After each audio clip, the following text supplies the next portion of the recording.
Today's show is sponsored by the Electric Vehicle Association. Join up to support the electrification of transport today. And by Energy Sage. Plan your energy independence and insulate yourself from rising energy costs. And by you. Stick around to find out how you can help us remain 100% independent.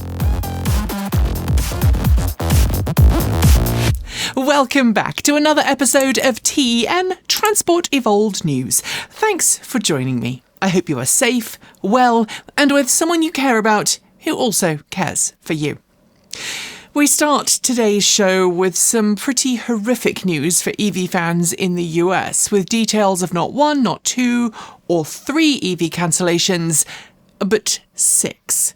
This week, Hyundai confirmed it's cancelling the IONIQ 6 for the US market for this year, with Kia following suit with both the EV6 GT, in my opinion, the best EV6 it made, and choosing to cancel the Kia Niro EV globally, since it's effectively been superseded by the Kia EV3 in most markets. At the same time, Honda has announced it has cancelled all plans to bring its as yet unnamed Honda 0 Series SUV and sedan to the US, along with the Acura RSX EV.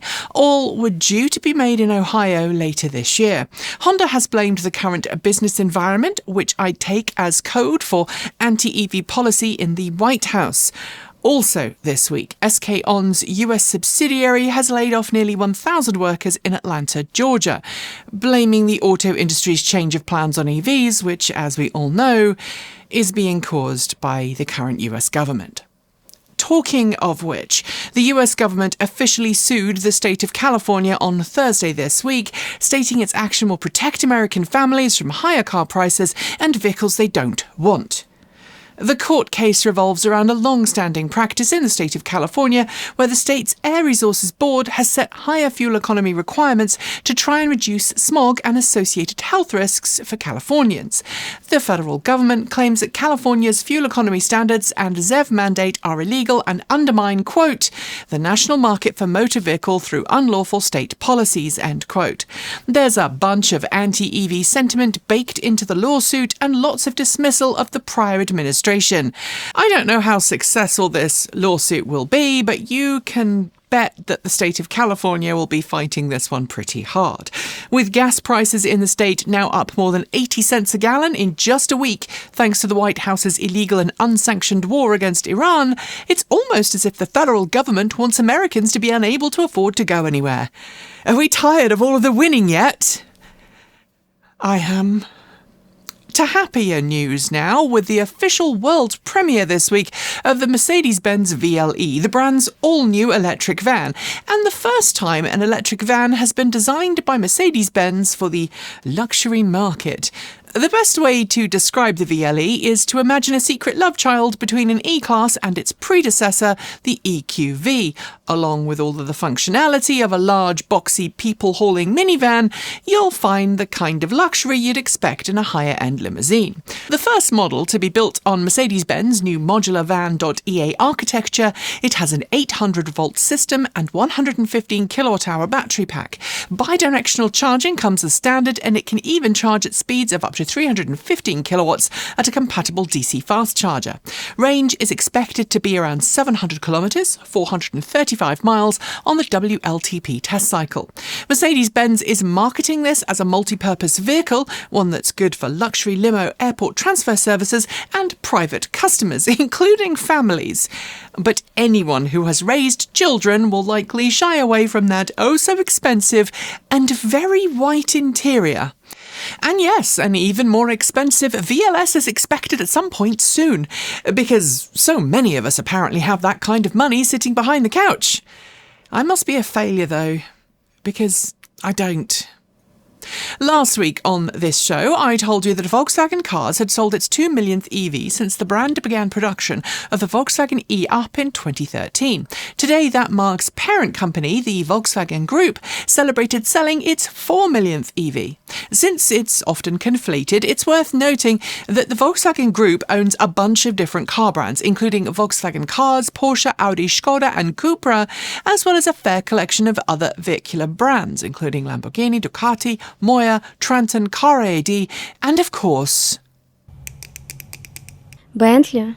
But for this announcement, the majority of EVs sold come from the first group of brands I mentioned, and the Volkswagen ID.4 and ID.5 selling 901,000 examples, the Volkswagen ID.3 selling 628,000 examples, and the Audi Q4 e-tron amassing 387,000 examples.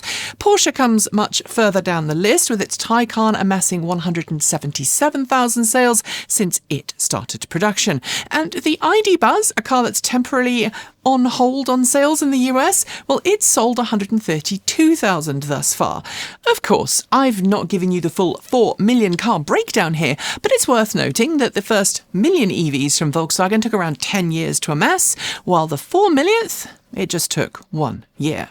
And talking of Volkswagen, it's just confirmed its all-new ID.3 NEO, which, if you are a fan of the Wachowski sisters' excellent Matrix films, is a-coming, and supposedly it's the one. Due to get its official reveal in just over 1 month's time, all we have to go on right now are some static renderings. But Volkswagen says the new ID.3 NEO is the official successor to the ID.3, a car that, believe it or not, has been in production now for 6 years and is almost certainly due for a refresh. And that's what we have here with the ID.3 NEO. It's going to launch with true one-pedal driving, an improvement on the not quite one-pedal regen of the ID.3. It also gets 3.6 kilowatts of vehicle-to-loader standard and bidirectional power transfer for two-way home charging. Volkswagen says it's also refreshing the vehicle's interior with, for the first time, an optional digital key available across all of its ID family for this model year. Also back are physical buttons due to customer demand and Euro NCAP rules, and a new infotainment system and in-car app store. We'll know more in April, so watch this space. Sticking with new models, Porsche has just added a new mid-tier version of its Cayenne EV, following its tried-and-true tiered launch scheme for both its ICE and EV models. When Porsche launched the Cayenne Electric last November, it gave us two variants, the entry-level Cayenne Electric and the sportier Cayenne Turbo Electric. This week, the brand slotted a new model between the two, the Cayenne S Electric. It features all-wheel drive, which I should note shifts away from Porsche's previous habit of denoting S for single-driven axle and 4S for all-wheel drive, but since the Cayenne is only ever going to be all-wheel drive, the brand has sensibly dropped the 4 suffix. This new model features 400 kilowatts at the wheels with a boost mode called Launch Control, pushing that to 490 kilowatts for short periods. It shares the same 113 kilowatt-hour battery pack and 16-minute DC fast time to 80% as its siblings, and it will go on sale shortly in launch markets. US pricing is around $126,300, but we don't have all of the other launch market pricing just yet. Rivian announced official pricing of its new R2 electric SUV this week, confirming the launch lineup of 4 different variants and consequently ending sales of its R1S Dual Standard variant to avoid creating a cross-shop situation with its newest model.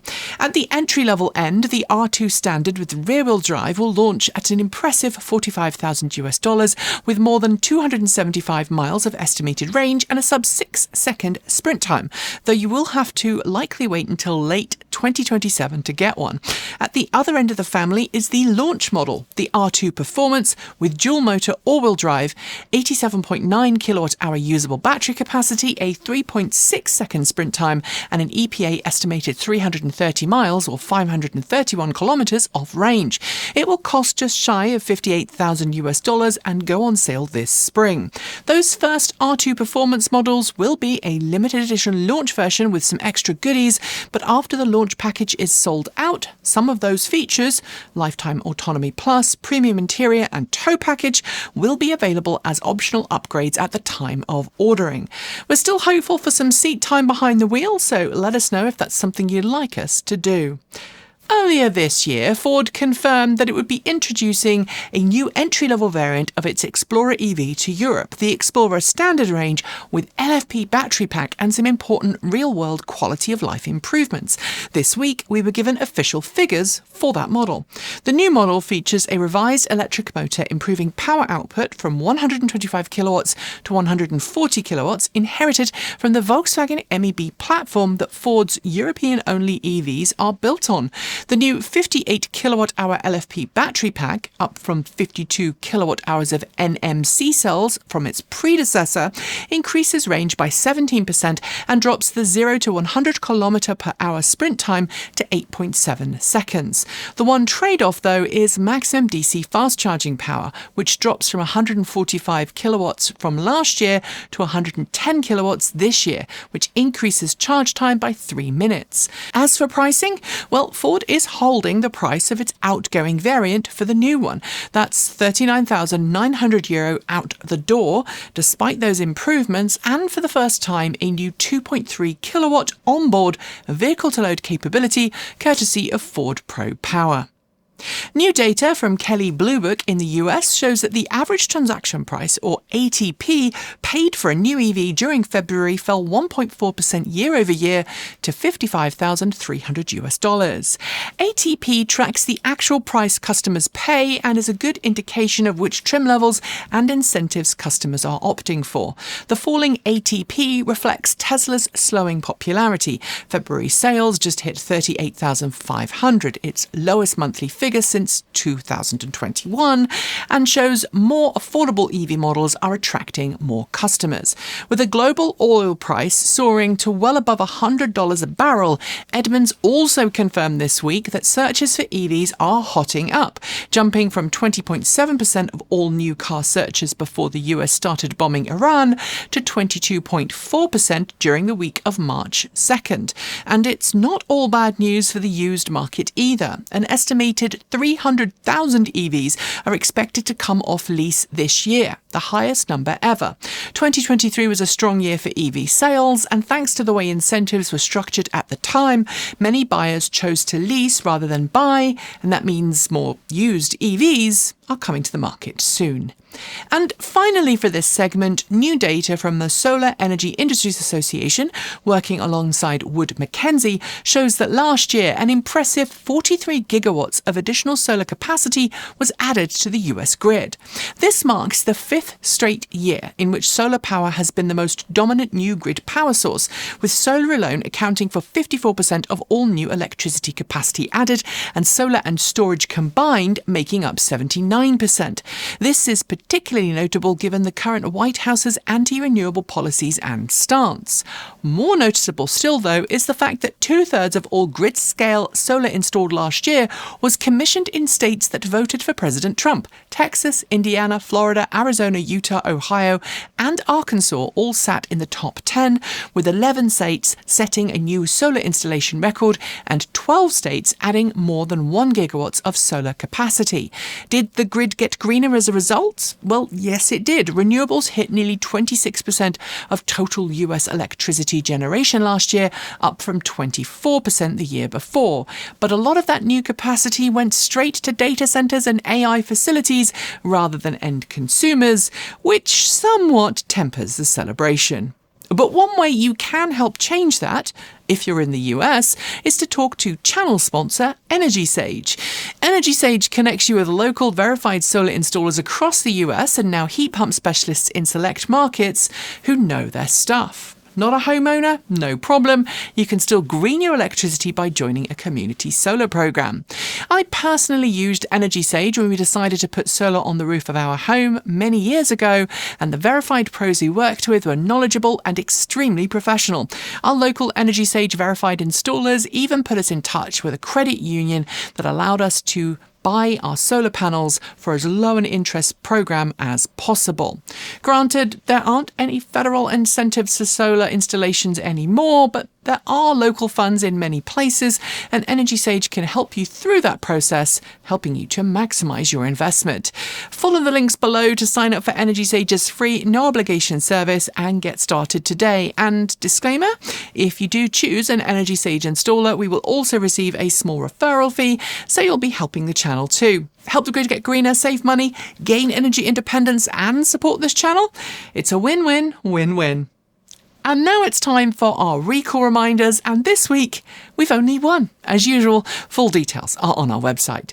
Both the Acura ZDX and Honda Prologue are being recalled in the US to address a software issue that could cause the rear camera display and instrument panel displays to fail. A dealer-installed software update program is being planned. That's it for recall reminders. Now it's time for our news shorts, and as usual, you'll find full links on our website at transportevolved.com. Maryland-based Ion Storage Systems said this week it's the first US company to pass real-world performance qualifications for its anode-less solid-state cornerstone cell. Cells are currently being evaluated by potential clients. SAIC brand MG has unveiled its first production model with a semi-solid-state battery pack. The MG4-4X, a sibling to the already launched MG4, offers a 53.95 kilowatt-hour semi-solid manganese-based lithium-ion battery pack. Chinese battery giant CATL has filed a worldwide WIPO patent for a solid-state battery cell using a fluorine-containing lithium salt and sulfide electrolyte, which promises better high-temperature stability and longer battery life. The city of San Francisco is considering new legislation that would create the city's first permanent curbside EV charging station program. If passed, it will help increase charger availability. It's been a while since we've seen an unabashed Chinese market copy of a Western car, but this week a new car from SAIC, the Z7, was previewed ahead of next week's reveal. It looks like a carbon copy of the Porsche Taycan, and it'll be interesting to see what exactly happens next. Cupra has given its Born EV a mid-cycle refresh. Based on the same underpinnings as the Volkswagen ID.3, it gains more horsepower, an improved battery pack, and a few styling changes. UK Classic Cars has unveiled a new skateboard chassis that it hopes will facilitate electric conversions of body-on-frame classic vehicles. It will be offered with 56 kWh or 82 kWh battery variants. NEO has confirmed it's going to be restructuring its European operations. The shift will see operations focused on business functions rather than country or region. Honda has confirmed that its Chinese market ENP2 will be heading to Japan, where it will be named the Honda Insight. It will also be sold in Thailand as the ENP2. The European Union Commission has officially adopted the amended European climate law, complete with a revised target of hitting 90% net greenhouse gas emission reduction by 2040. Nissan is asking the UK government to negotiate an exemption from the EU's Made in EU rules for EVs, or risk losing its Sunderland plant. 6,000 direct jobs and 30,000 supply chain roles are potentially affected. Stellantis has confirmed a £50 million investment, adding more electric van models at its Ellesmere Port plant in the UK, but warns profitability depends entirely on how the UK's ZEV mandate penalties are enforced.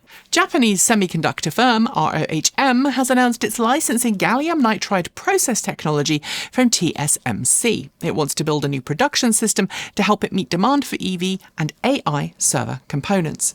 UK in-wheel motor specialist Protean has been acquired by the EXEDY Corporation. The acquisition will help Protean grow its role as a Tier 1 parts supplier, as well as accelerate research and development. Elli Energy, part of the Volkswagen Group, has officially commissioned its first large-scale battery storage facility. It's capable of storing 40 megawatt-hours of energy. NEO has established a new subsidiary in Shanghai called NEO Battery Technology. It will be charged with accelerating research and development of solid-state battery packs for future NEO vehicles. An EV owner in Germany who became disillusioned with the world's politicians, Tesla, and the trend towards authoritarianism has turned his used Tesla Model 3 into a piece of art by drawing his own car story on its body panels. A beautiful video has been made about it, well worth a watch. Link in the down below. Amazon-backed Slate Auto, which still has yet to launch its first vehicle, has just appointed former Amazon Marketplace VP as CEO of the brand. Its former CEO, an actual auto industry insider, Christine Barman, has become President of Vehicles. NIO's sub-brand, Firefly, has launched its first EV, the Firefly, into the Thailand market for the first time. The company has just completed its first media drive in the country. Mercedes-Benz has been fined in South Korea by the country's competition authority for misleading consumers over the source of its EV battery packs. Its fines total $7.6 million. Amazon-owned robo-taxi firm Zoox has expanded its coverage into the Phoenix, Arizona and Dallas, Texas areas. It's also announced a new partnership with Uber to expand its market. Just 1 week after BYD announced it was deploying 1.5 megawatt charging stations in China, Geely has announced its own superfast chargers, also capable of 1.5 megawatt charging. Chevrolet is quietly dropping its Galaxy Grey metallic paint choice from its Equinox lineup for the 2026 model year.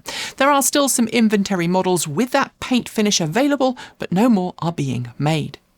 NIO's Q4 and full-year results, published this week, showed a 46.9% delivery increase and a 33% reduction in losses, and more importantly, Q4 marked NIO's first ever quarterly operating profit.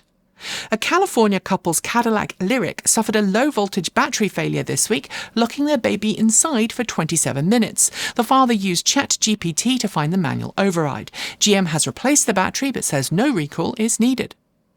The UK government has confirmed that the Nissan Micra EV with 52 kilowatt-hour battery pack now qualifies for the full £3,750 government electric car grant programme. California's First District Court of Appeals has affirmed the state's new net billing tariff, a ruling that could dramatically reduce the financial incentive for residents going solar, is in fact legal. While much of the world watches in horror as the US-Iran war drives global energy prices through the roof, analysts say Spain's massive renewable energy push from previous years could insulate the nation from rising costs, thanks to solar, wind and grid-tied batteries. The UK government has announced it will remove tariffs on 33 different industrial goods used in offshore wind manufacturing from the start of April. It will make offshore wind farms cheaper to build and deploy. NextStar Energy has opened Canada's first commercial-scale battery manufacturing facility in Windsor, Ontario, a $5 billion Canadian investment that's now fully owned by Elli Energy Solutions after Stellantis sold its entire stake. Ireland is expanding its grants for electric buses and commercial trucks. Grants of up to €500,000 will now be available every year. The Higher Regional Court of Düsseldorf has finally ruled on EV charging deployment along German motorways. It's upheld Fastned's case against the state-owned company that operates the federal motorway network, requiring charging station contracts to be put out to tender. Austria's Ministry of the Interior has concluded EVs are only conditionally suitable for police duty, with concerns about charging infrastructure and the extra weight of police equipment. EVs will be reassigned to administrative roles only. Despite earlier rumours of cancellation, Porsche Australia's CEO confirmed this week that the electric 718 Boxster and Cayman are still in development, and he's already driven a prototype on track, calling it amazing. Kiwi bus firm Kinetic has announced plans to deploy 165 electric buses in Auckland Aotearoa, a $121 million New Zealand investment in both vehicles and charging infrastructure. Renault held its Future Ready event this week, promising 22 models in Europe over the next 4 years, including 16 all-electric ones. Scout has confirmed its first vehicles won't be delivered until sometime in 2028. Given the delays, I think it's becoming increasingly unlikely that we'll ever see an EV version. The first Chinese brand to go on sale in Canada following Prime Minister Carney's new lower tariffs on Chinese EVs is Lotus. Yeah, that Lotus from the UK, which is now 100% Chinese-owned and part of Geely. Donut Lab published a third dataset on its claimed solid-state battery pack this week, and this time it evaluated charge retention. Kate has a deep dive video coming next week, so stay tuned. UK bus operator Pullams has announced the purchase of 15 electric buses for routes across Gloucestershire, England, made possible by an £8 million investment. Defence firm Rheinmetall has partnered with fleet payment company DKV Mobility to bring its curb-integrated EV charging solutions to business customers across Germany. The FAA and Department of Transportation in the US have selected 8 projects across 26 states to test eVTOL aircraft for air taxi services, with public flights expected to begin this summer. And finally, for the shorts, Volkswagen Group has confirmed it will cut around 50,000 jobs across its German operations by 2030. This will impact all brands and all model types, including EVs. And that's it for your news shorts. There will be more next week.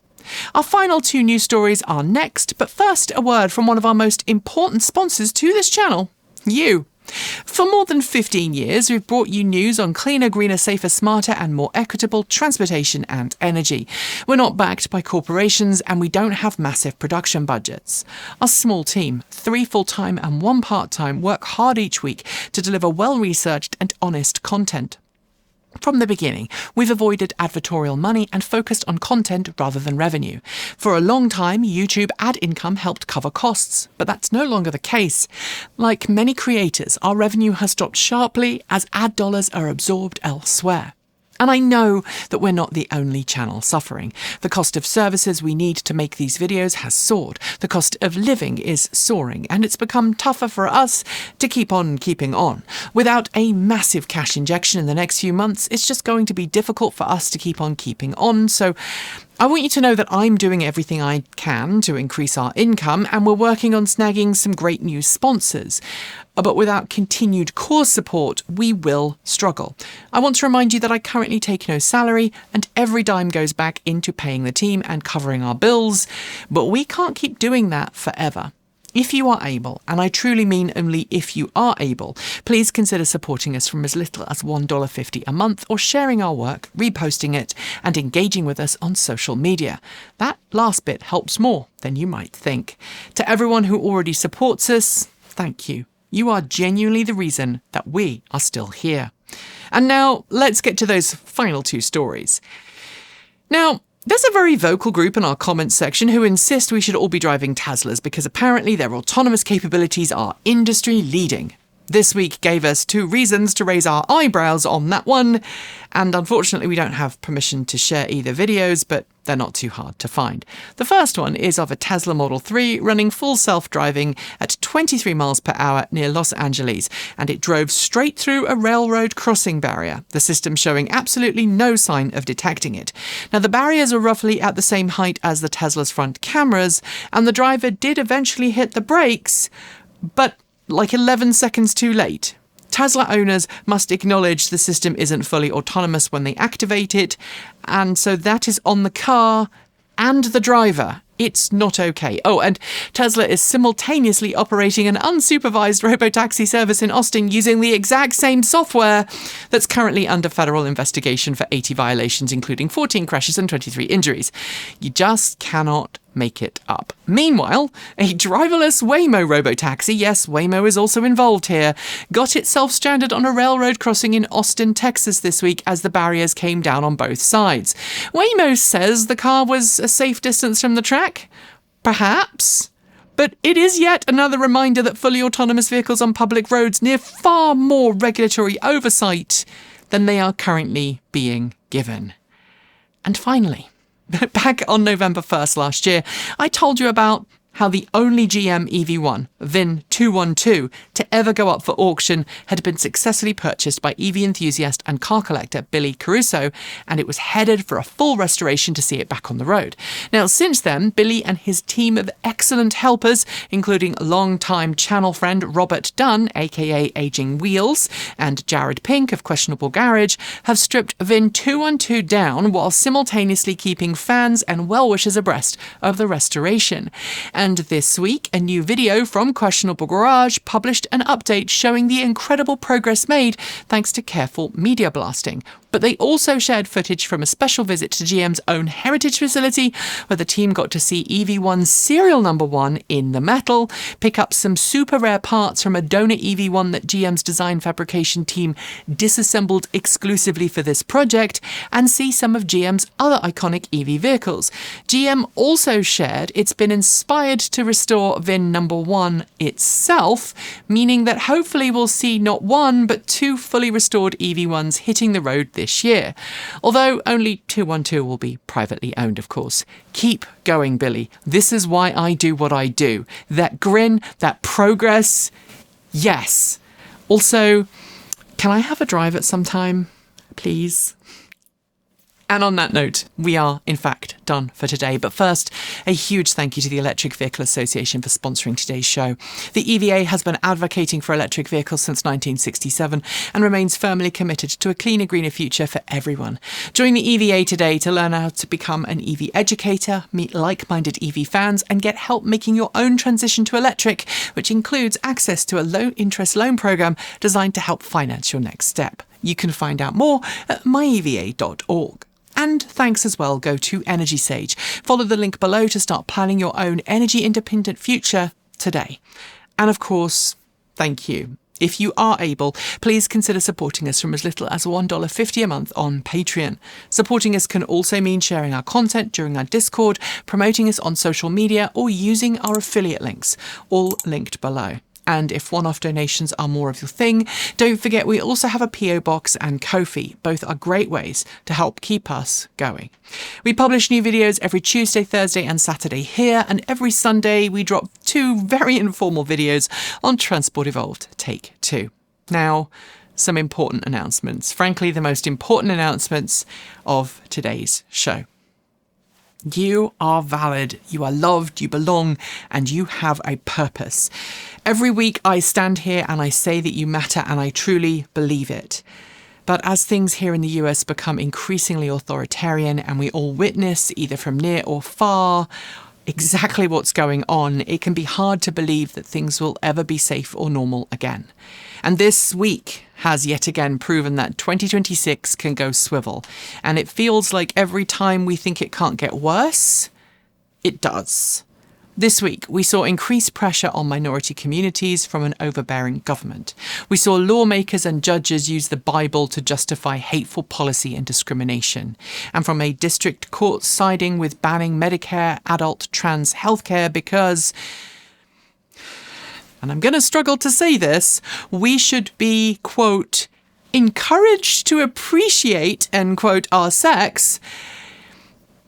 I have no words. And that's before the other dozen or so discriminatory policies being enacted to anyone who doesn't look, sound, or act like the person in the White House. And to those who complain when I mention this and say, stop being political, if I don't bring this up, if I don't mention it, many of you watching who this doesn't affect would not know about it. Many of you would not see it's happening and how it's affecting myself and everybody else here at the channel. Our ability to exist is affected by these laws, to make content, to just live.